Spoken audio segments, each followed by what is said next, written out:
Sering kita mendengar kata inspirasi dalam kehidupan sehari-hari, baik melalui sosial media, acara di televisi, atau melalui artikel-artikel dan website ya, atau media-media lain, dan yang sering menyebutkan istilah inspirasi dalam kehidupannya. Dan istilah inspirasi ini biasanya banyak sekali macamnya, mulai dari inspirasi kehidupan, inspirasi pagi, inspirasi belajar, dan masih banyak istilah-istilah terkait dengan inspirasi itu sendiri. Sebenarnya apa sih inspirasi itu, dan apa manfaatnya dalam kehidupan kita, serta bagaimana kita mendapatkan inspirasi tersebut? Nah, pada kesempatan kali ini di channel YouTube M Jazulis MIIW, kita akan bahas satu persatu. Baik, kita akan mulai dari yang pertama. Inspirasi. Apa sih sebenarnya inspirasi?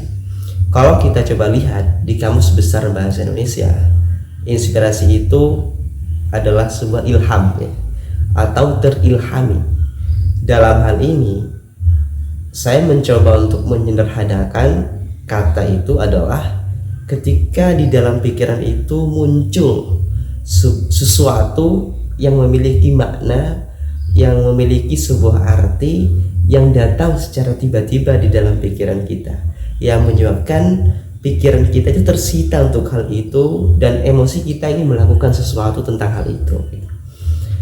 Kalau saya coba membaca literatur lebih jauh dari berbagai macam sumber, saya mendapatkan sebuah pemahaman bahwa sesuatu percikan ide yang ada di pikiran kita yang disebabkan oleh rangsangan dari luar setelah kita itu melihat sesuatu gitu, atau menangkap sesuatu, memiliki pengalaman sesuatu gitu, sehingga muncullah sebuah rangsangan dan ide-ide tertentu yang nanti mengakibatkan kita ingin menciptakan sesuatu atau melakukan sesuatu akan hal itu gitu. Dan dari semua itu, saya mencoba menyimpulkan makna inspirasi itu sendiri, bahwa inspirasi adalah sesuatu yang memiliki nilai, memiliki sebuah makna yang muncul di pikiran kita secara tiba-tiba, yang dapat menggerakkan kita, emosi kita untuk melakukan hal tertentu gitu. Yang dalam hal ini adalah tentu bernilai baik, bernilai positif, yang artinya akan menarik kita untuk selalu bersikap positif. Seperti itu teman-teman.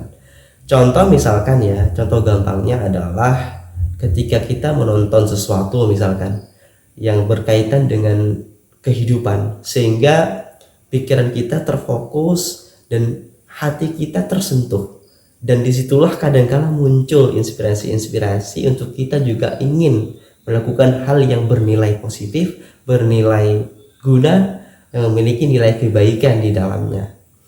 Lalu apa sih sebenarnya manfaat inspirasi itu sendiri dalam kehidupan kita?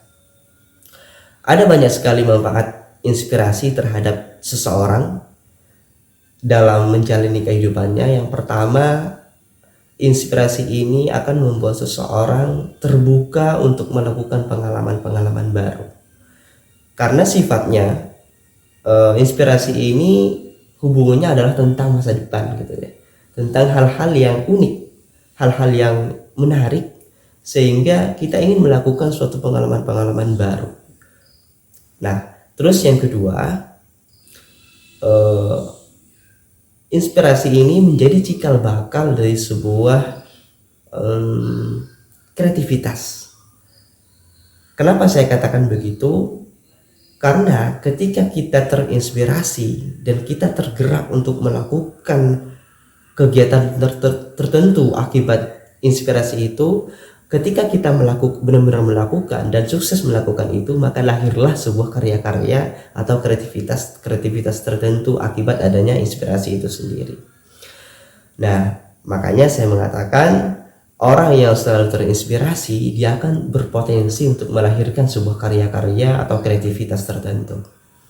Kemudian yang ketiga, inspirasi ini berkaitan erat sekali dengan motivasi.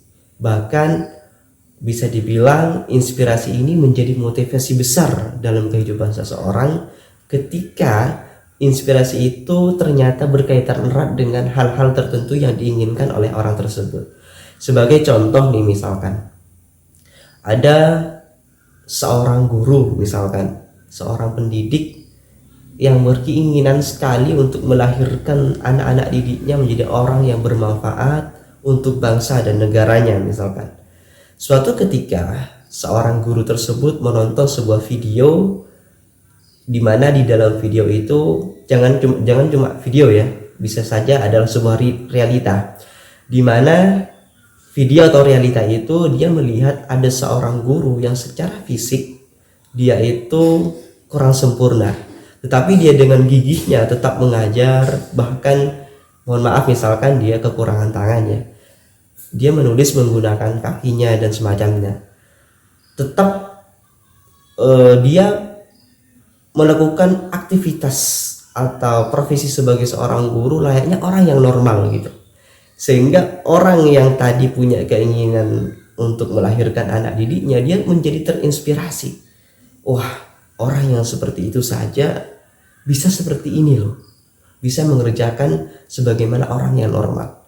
Lah, saya sendiri yang secara fisik normal, maka harus lebih seperti ini dan seperti ini gitu. Akhirnya inspirasi itu muncul menjadi sebab motivasi besar dalam diri seorang guru tersebut, sehingga dia tetap menjadi terdorong untuk benar-benar mencapai apa yang diinginkan hal itu, yaitu dalam hal ini yaitu menghasilkan anak didik yang benar-benar bermanfaat, bernilai guna terhadap bangsa dan negara. Akhirnya dia mengambil keputusan untuk mengambil langkah-langkah yang lebih baik lagi, mulai dari bagaimana teknik mengajarnya, bagaimana membuat anak peserta didiknya tertarik, bagaimana peserta didiknya memiliki nilai-nilai moral di dalamnya, seperti itu. Makanya saya katakan inspirasi ini sangat berkaitan erat dengan motivasi seseorang. Kemudian yang keempat, yang terakhir adalah inspirasi ini menjadi sebab kesejahteraan masa depan seseorang. Kenapa saya katakan begitu? Coba kita lihat nih, inspirasi membuat orang terbuka untuk melakukan hal-hal baru, melakukan pengalaman-pengalaman baru. Inspirasi menjadi cikal bakal seseorang untuk berkarya, memiliki kreativitas. Inspirasi juga menjadi bagian dari motivasi seseorang. Kalau begitu, berarti ketika orang memiliki sebuah karya, termotivasi untuk mencapai apa yang menjadi impiannya, kemudian ingin melakukan hal-hal baru, maka secara tidak langsung ini akan mendukung terhadap kebaikan tentang masa depan seseorang itu sendiri.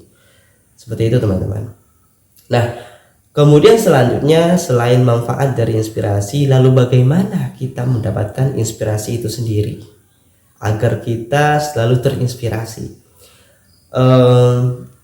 Saya merangkumnya menjadi 3 hal ya. Yang pertama, ada rangsangan dari luar. Seperti yang sudah saya sebutkan tadi, bahwa inspirasi ini bisa muncul akibat kita itu melihat sesuatu, memiliki pengalaman tertentu, yang dalam hal ini adalah akibat adanya rangsangan dari luar. Oleh karena itu, kita harus tahu faktor-faktor luar itu sendiri agar kita terinspirasi. Faktor luar itu masih banyak sekali. Misalkan mulai dari kita temukan hal-hal baru, informasi-informasi baru, pengalaman-pengalaman baru, yang dalam hal ini bisa kita temukan melalui cara misalkan membaca artikel, membaca sesuatu yang memiliki nilai-nilai informasi tertentu yang membuat kita tertarik untuk lebih jauh mencari informasi itu sendiri. Kemudian berdiskusi dengan teman, berdiskusi dengan orang-orang baru yang bisa melahirkan wawasan-wawasan terhadap kita, yang memunculkan pengetahuan-pengetahuan baru terhadap diri kita. Kemudian selain daripada mendapatkan informasi dari berdiskusi dan membaca, kita juga bisa misalkan mencari pengalaman-pengalaman yang mungkin tidak biasa kita lakukan, seperti itu teman-teman. Sehingga dengan banyak faktor luar itulah kita berharap ada sesuatu yang menginspirasi kita yang datang tanpa kita harus niatkan gitu. Artinya kita inspirasi itu muncul secara tiba-tiba di dalam pikiran kita yang memiliki nilai di dalamnya, sehingga kita ingin melakukan sesuatu dalam kehidupan kita menjadi lebih baik. Kemudian cara yang kedua, selain dari faktor luar ya, yang sangat banyak sekali, beragam sekali macamnya, cara yang kedua adalah dengan cara melibatkan diri kita di dalam suatu kegiatan tertentu. Misalkan nih, kita ikut dalam kegiatan sosial, kemudian kita juga ikut dalam aktivitas peduli lingkungan dan semacamnya, sehingga ketika kita terlibat di dalamnya bisa jadi inspirasi-inspirasi itu muncul dengan sendirinya. Dan yang terakhir, yang ketiga, yaitu melakukan penghayatan dan fokus yang mendalam terhadap sesuatu yang kita indra. Kalau kita lihat tadi ya, faktor luar itu tentu pasti melalui indera kita, melalui pengamatan kita, melalui pendengaran kita, melalui indera-indera yang lain. Nah, dalam hal ini kita bisa melakukan penghayatan terhadap sesuatu dengan secara mendalam, baik itu melalui pemikiran kita itu sendiri atau terhadap sesuatu yang kita lihat atau sesuatu yang kita indra. Kita coba hayati betul, kita coba renungi, kita coba hayati sepenuh hati, sehingga secara tidak langsung berharap munculnya sebuah inspirasi dari penghayatan itu sendiri. Pernah nggak teman-teman memikirkan sesuatu tidak bisa kita lepas dari pikiran kita, bahkan mau lakukan ini ingat, mau lakukan ini tetap terfikirkan, dan tiba-tiba muncul sebuah arti di dalam pikiran kita, oh iya ya, saya harus seperti ini. Nah, harapannya dengan penghayatan, dengan fokus yang mendalam, muncul inspirasi-inspirasi yang dapat menggerakkan kita untuk melakukan hal-hal kebaikan dalam hidup ini. Baik, itu video kali ini, obrolan kita kali ini, sharing pada kesempatan kali ini, semoga memberikan inspirasi baru ya, sesuai dengan tema kita tentang inspirasi, manfaat inspirasi, dan juga tentang bagaimana kita mendapatkan inspirasi. Baiklah teman-teman, itu yang bisa saya sharingkan pada kesempatan kali ini. Sampai jumpa di video berikutnya. Tetap pantau channel YouTube M Jazuli CMWW.